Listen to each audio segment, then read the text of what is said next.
Salve, salve, espectador aqui do nosso Dois Dedos de Prosa. A gente vai começar mais um episódio, mas antes vamos agradecer os nossos patrocinadores, que são a Rose Giordano, a Net Rosas e também a Samara Autopeças, que sem este apoio não seria possível contar e recontar todas essas histórias que a Vende BQ traz aqui para você, né? Hoje o bate-papo é mais que especial. Hoje a gente recebe uma das figuras icônicas do jornalismo e do radialismo barbacenense, a figura ímpar de Luiz Lúcio. Luiz, muito obrigado pela presença, tá bom? É um prazer estar aqui com você e dividir a telinha com a sua pessoa. Abração, Thiago. Obrigado, tá? Que legal essa abertura sua. Gostei. Ah, muito obrigado. Parabéns. A gente ensaia. Lembrando que hoje eu sou entrevistado. Exatamente. Eu tenho mania de entrevistar, então... eu sei. Tá tranquilo. Vou ver se eu vou me controlar. Pode deixar. Vamos lá. Qualquer coisa a gente muda o programa e coloca você como apresentador. Luiz, a pergunta icônica do nosso programa, que eu sempre faço para todo mundo que está aqui, eu considero a mais difícil. Você é filho de quem? Olinto Ferreira Vidal, Valtrudes Mariana de Jesus, ambos já falecidos. Aí um detalhe, a minha mãe, aliás, meu pai morreu, eu não o conhecia, eu tinha apenas 3 meses de idade. E minha querida mãe, que dá um nome a uma rua de Barbacena, lá no bairro Boa Vista, Valtrudes Mariana de Jesus. A eles, toda a minha vida. Amém. Respondi bem. Respondeu bem, saiu bem. Ainda me deu uma deixa para fazer um programa sobre a rua que leva o nome da sua mãe. Exatamente. Ô, Luiz, você, sem dúvida, é um dos nomes marcantes da rádio atualmente, né? Você tem uma história dentro da rádio, mas aí eu quero saber como começou Luiz Lúcio nas rádios de Barbacena. Eu era funcionário da Minas Caixa e um cliente meu, Toninho Andrade, ex-prefeito de Barbacena. E um belo dia ele chegou lá e me convidou para que eu pudesse fazer um programa na Rádio Correio da Serra. Ele só escolheria o nome, o resto eu fazia. O programa chamava-se Sinal de Alerta e tinha esta abertura. Posso fazer a abertura? Com certeza. Abre aspas. Na cidade mais solidária do mundo, 11 horas e 5 minutos, está começando agora o programa Sinal de Alerta. Bom dia. Começava desse jeito. E eu aceitei o desafio, porque antes, primeira passagem minha foi na querida, saudosa Rádio Barbacena. E daí para frente, o Toninho viu em mim algum tino para o rádio, me chamou e me deu esse programa para me fazer. Então foi a partir desse convite que ele me deu esse programa e eu comecei no rádio de Barbacena há 33 anos. Então, mas antes você era da Rádio Barbacena? Isso, eu ajudava o Barbosa Silva a fazer as entrevistas e no campo de futebol fazia as entrevistas, mas como se fosse um freelance. Um programa realmente, para mim, com o meu nome, com a minha assinatura, da cidade mais solidária do mundo, foi na Rádio Correio da Serra. Então você começou como repórter esportivo? Isso, na Rádio Barbacena. E depois fui para Correio da Serra a convite do Toninho. Aí 33 anos trabalhando nessa questão do jornalismo. 33 anos. Aprendendo jornalismo, né, Thiago? Aprendendo. A gente está sempre aprendendo. Né? Com certeza. A vida é sempre aprendizado, né? Exatamente.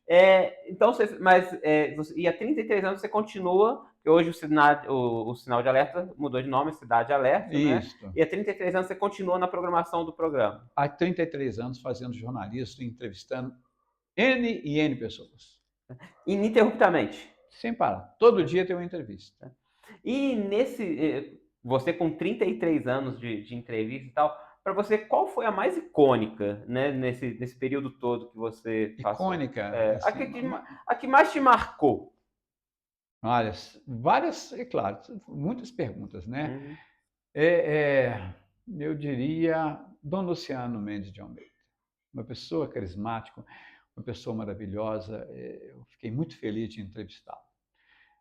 Além de Dom Luciano Mendes de Almeida, eu poderia citar para você outras pessoas, Roberto Carlos, quando ele esteve no cinema da Ipicá, e, de uma maneira muito especial, todas aquelas pessoas que se reportavam a mim para fazer algum tipo de campanha. Então, eu entrevistava essas pessoas com muito carinho.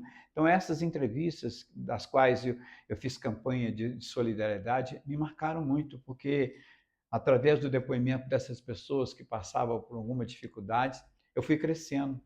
Eu crescia em razão dos ensinamentos que eu recebia dessas pessoas que eu usava o rádio para ajudar. Esse slogan da cidade mais solidária do mundo foi seu ou já te entregaram ele? Meu. Eu criei Aham. porque eu tinha por hábito assim, me colocar sempre à disposição de quem precisava. Então, eu cito, por exemplo, já está em um plano superior, Flávio Simões, né, que a gente tem um carinho muito grande, nós fizemos uma grande campanha. A jovem Cristina, do bairro Diniz 2, ela teve uma leucemia, e nós fizemos uma campanha gigantesca para ela. Eu pegava o microfone, ia para a rua, pedia ajuda, usava a rádio, e sempre com o apoio da população. Então, era dessa maneira. Então, essas pessoas iam no programa e eu liguei o fato ao outro, que Barbacena realmente era e é a cidade mais solidária do mundo. Você quer um exemplo? A última entrevista que nós fizemos agora na 93 FM foi com o professor Fábio. O professor Fábio, ele teve um câncer, felizmente, benigno.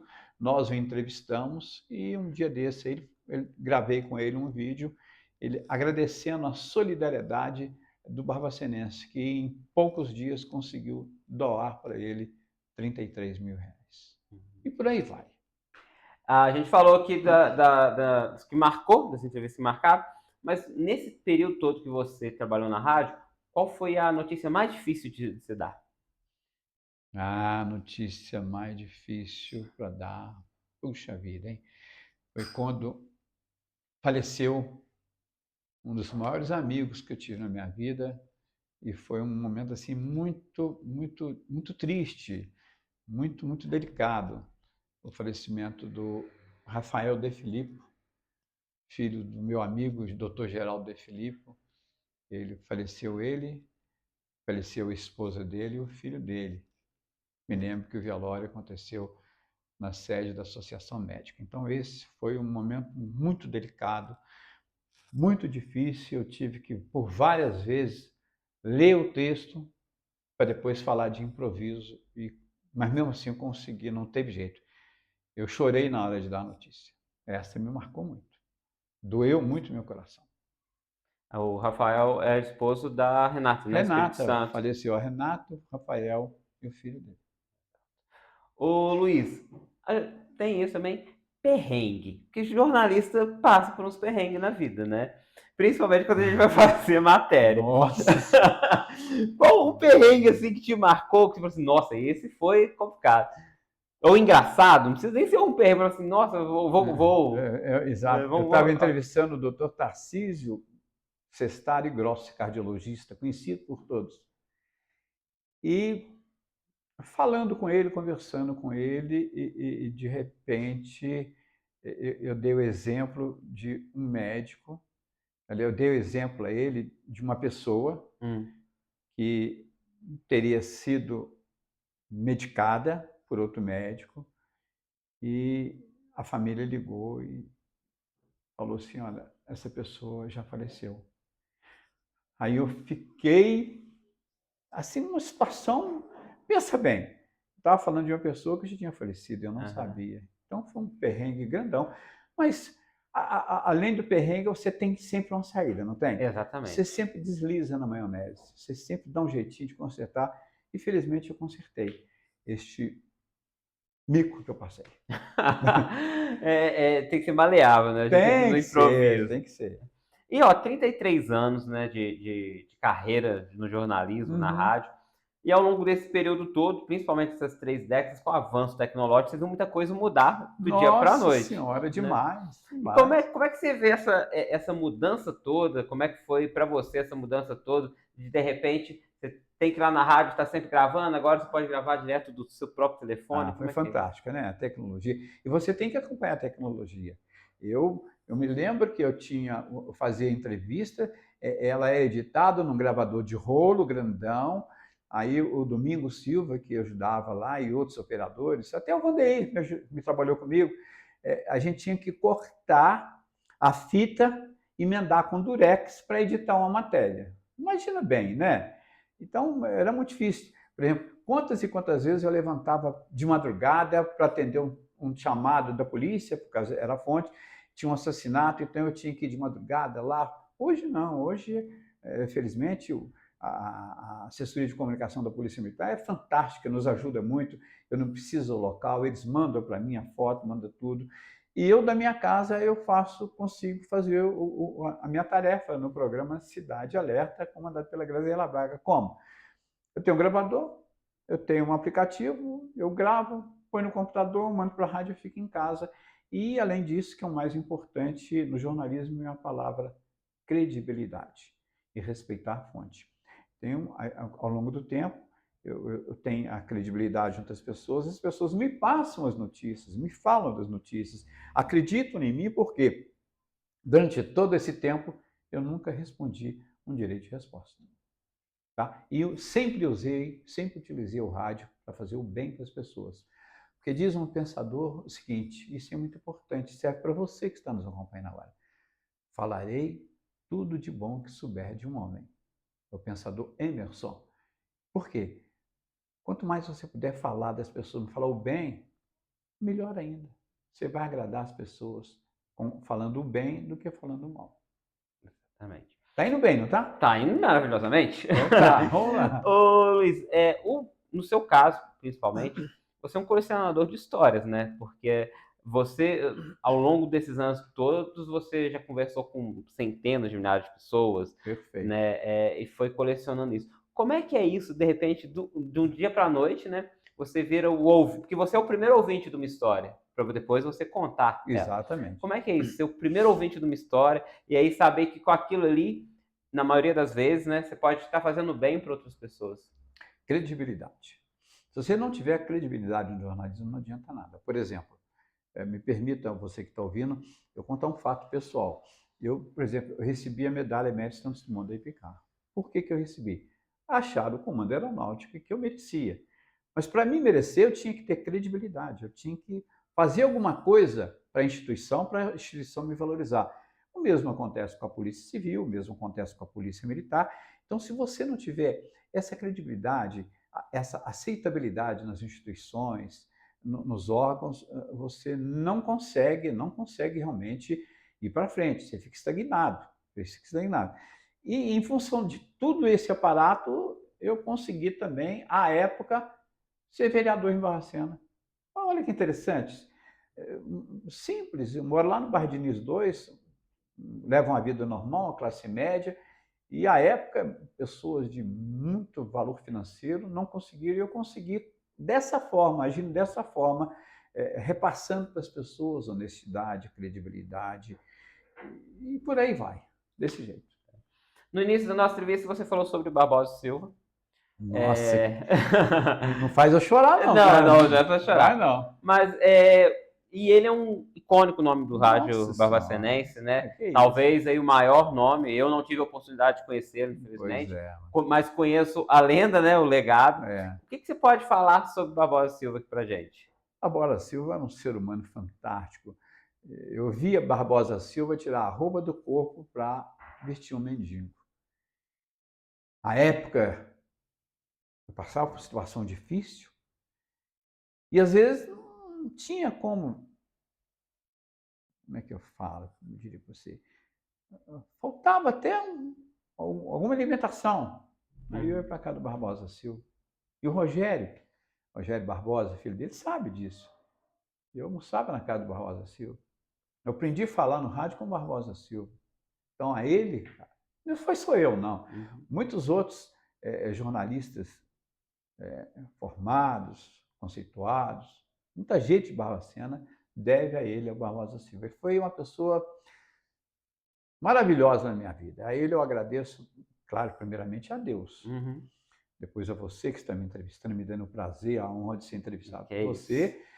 E ao Barbosa Silva, né? Deus, Barbosa Silva são pessoas que realmente marcaram na minha vida, foram importantíssimas para que eu pudesse ter esse conhecimento que eu tive na rádio. E também, gente, já citei Tony Andrade, que me deu essa chance, que acreditou em mim, e eu tive com ele. Então, ao longo da vida, pessoas marcam a gente, pessoas representam. É a maior representatividade que eu tenho, o maior apoio que a gente não pode deixar de falar nessa conversa aqui é da família, né, Thiago? Eu Com tenho que certeza. falar da minha família, minha esposa Sueli, nossa, 43 anos de casado, que bacana, né? 43. 3 filhos maravilhosos. Daniel, cabo do bombeiro. Luiz Felipe de Almeida, primeiro sargento da aeronáutica. Hoje professor de inglês, os controladores de voo. E a Laila Mares de Almeida, também primeiro sargento da aeronáutica, que está em São José dos Campos. Então, depois de Deus, a minha família, dedico tudo. Tudo que eu sou a eles. Valeu, encerrei bem? Não, encerrou ainda não. Quem Não. disse que a entrevista acabou? A Flávia só me avisa. Quero continuar Né? falando. Mas está indo bem até Tá agora. ótimo, tá ótimo. Tá Deixa legal. para encerrar essa primeira parte. É. Que você tem uma bagagem enorme, né? Atuando como jornalista, atuando como radialista em Barbacena. Obrigado. O que você pode deixar de mensagem para o pessoal que está agora, nessa geração que está agora, o pessoal tanto que está começando, ou que está há pouco tempo no mercado. Eu, por exemplo, estou há pouco tempo. O que você pode deixar de mensagem para a gente, para quem também pretende, sonha atuar nessa área? Vou repetir, primeira coisa, se você não tiver credibilidade, você não tem nada. Respeitar as fontes. Respeite a fonte. Você é como um sacerdócio da profissão, você tem que guardar para você. E sem entrão, desculpa a palavra, né? Entrão, mas todo mundo sabe o que é entrão. Tem que ir sem entrão, você tem que ir, você tem que aceitar o não e aceitar o sim. Ah, tem uma reportagem, um negócio, você vai lá, você vai, você tenta, tá? A pessoa fala, não vou falar. Aceitar isso com muita passividade, tranquilamente. Você tem que aceitar o não da mesma forma que você aceita o sim. Porque se você for, na primeira pessoa que você vai entrevistar, ela falar não, você ficar chateado, sair dali e desistir, não. Você tem que... O primeiro repórter não precisa de convite para nada, né? Não. Verdade. Não, você tem que estar em tudo. Você tem que procurar. E você tem que tentar, você tem que fazer. Você tem que errar. Eu, por exemplo, sou péssimo para decorar. Os vídeos que eu faço, você que analisa lá na 93 FM, você pode notar que eu estou sempre com um papel na mão, né? Eu não sei decorar, Thiago. Não tem jeito. Eu nem sei como é que eu estou falando isso tudo assim. Eu não sei decorar, então eu tenho que ter o papel na mão. Não tem problema. Outro detalhe, por exemplo, é a entonação. Entonação. Procure ler, procure estudar. Leia muito jornal, leia muito internet. Eu nunca fui de ler livro. Honestamente, eu nunca fui de ler livro e tinha pavor de, quando na aula era hora de estudar verbo. Eu sou muito. Mas eu fui com o tempo compensando com outras coisas boas que eu podia fazer. Eu sou entrão, eu vou, eu chego, eu não tenho medo, eu converso. Falou, não, tudo bem, beleza. Teve Trilha do Futuro ou de Futuro? Trilhas do Futuro. Teve, o Zema veio aqui em Barbacena. Aí começou na Policlínica. Aí na Policlínica, uma das pessoas, assessores deles lá, pessoal, a ordem é que ninguém pode entrevistar ninguém. Não. Pensei comigo, isso aí para mim não é ordem, isso é balera. Aí estava de frente à Policlínica, todo mundo sabe, e naquela ruazinha do lado eu descobri que eles iam chegar por ali. O que eu fiz? Saí do tumulto, fiquei na ruazinha do lado. Tá, chegou, entrevistei, acabou. E depois, cara, eu falei que não podia, sou meu amigo. Sou repórter, eu vou ouvir você falando que pode ter. Tem que entrevistar, eu ganho para isso. Eu tenho que dar satisfação aos meus ouvintes, à minha direção 93 FM, levar a notícia para o povo. Eu não posso ouvir você, eu tenho que entrevistar. Então, quer dizer, você tem que ser entrão, você tem que criar meios. Outro detalhe importante que eu gosto sempre de contar, e quem sabe muito, quem viveu comigo, que me acompanhou nessa matéria, nessa reportagem, foi o Wagner de Oliveira. Conhece? Conheço. Da Rádio Bandeirantes. É meu irmão, amigo, irmão. Nós fomos cobrir o sepultamento de Dom Luciano Mendes de Almeida. Bom, lotado, não poderia ser diferente. E eu tinha que fazer algumas entrevistas, só que as pessoas que eu queria fazer entrevistas estavam longe do meu alcance. Então, o que eu fiz? Eu vou tentar ir na cripta de Dom Luciano Mendes de Almeida. Mas era um aparato violento de segurança que eu estava. O que eu fiz? O Wagner bem sabe, eu estava triste pela morte do Dom Luciano, Uhum. que foi uma pessoa maravilhosa na minha vida. Eu amo o Dom Luciano, me deixou muita saudade. E em certo momento eu fiquei emocionado, eu comecei a chorar. Chorar mesmo, porque é uma perda irreparável. E um segurança disse: "Ô, meu, o que está acontecendo?" Eu disse: "Não, Dom Luciano, eu sou repórter e partiu, eu estou chato. Faz um negócio, já que você está assim, vai por aqui, você vai chegar onde você quer." O segurança me ajudou. Olha que bacana. É Deus, é coisa de Deus. Isto é coisa de Deus. E eu consegui até na cripta e fazer a reportagem. E foi um momento maravilhoso para mim. Foi um momento sensacional. Então, o legado que eu deixo é você tem que criar meios para chegar até a notícia. Agora mesmo a Marcela me ligou: "Lúcio, aconteceu um fato lá em Sondeio, como é que você faz? Você pode fazer?" Eu falei: "Claro." Na mesma hora eu liguei para minha fonte me respondeu que vai dar a notícia. Quer dizer, são detalhes que ao longo do tempo você vai aprendendo, mas se você tiver medo, se você ficar preocupado, constrangido ao ouvir o não, não seja repórter, porque o repórter tem que ouvir isso tudo e falar a verdade. Saí bem nessa pergunta? Saiu bem. Beleza! Luiz, a gente agora vai para a segunda parte. É um bate-bola, é rapidinho. Eu vou fazer uma pergunta, você responde a pá. Tá. Beleza? É papum. Tá. Então, beleza. Ó. Bate-bola.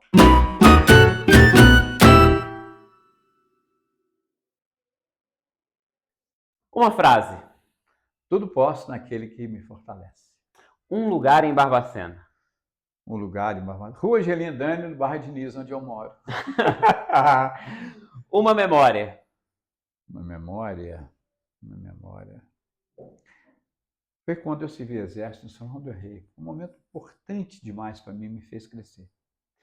Uma comida. Uma comida. Omelete. Bom, omelete é muito bom. Omelete. Simples e direto. Omelete. Uma inspiração. Deus. Você falou que você não lê muito, mas um livro que você lembra, assim, pelo menos você lembra, você fala: esse eu gostei muito de ler. Que eu gostei muito de ler, um livro, Escrava Isaura, porque minha mãe gostava da novela. Eu tinha que assistir a novela com a minha mãe, já falecida. Aí eu via Escrava Isaura com ela. Uma pessoa. Tiago, da Rádio 93 FM. Rapaz, muito legal. Muito bom. Ô, Luiz, deixa eu ver mais um aqui. Luiz Lúcio por Luiz Lúcio. Como é que é? Luiz Lúcio? Defina você por você mesmo. Se você tivesse de definir Luiz Lúcio com uma única palavra, o que você diria? Muito brega. Muito brega. Mas eu sou assim mesmo, não tem jeito. Luiz, muitíssimo obrigado. Valeu, já? Já acabou, é rápido. Foi um prazer te entrevistar, te ter aqui nesse programa.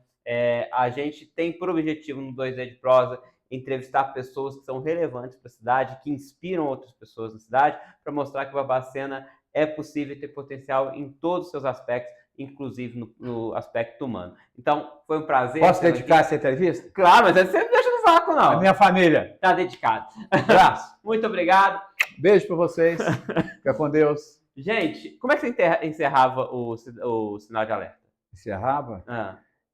11 horas e 30 minutos. Termina aqui o programa Sinal de Alerta. Um abraço, bom dia e que Deus esteja sempre no meu, no seu, no nosso coração. Encerrado aqui, agradecendo novamente a Rose Giordano, a Samara Autopeças e também a Net Rosas por esse apoio.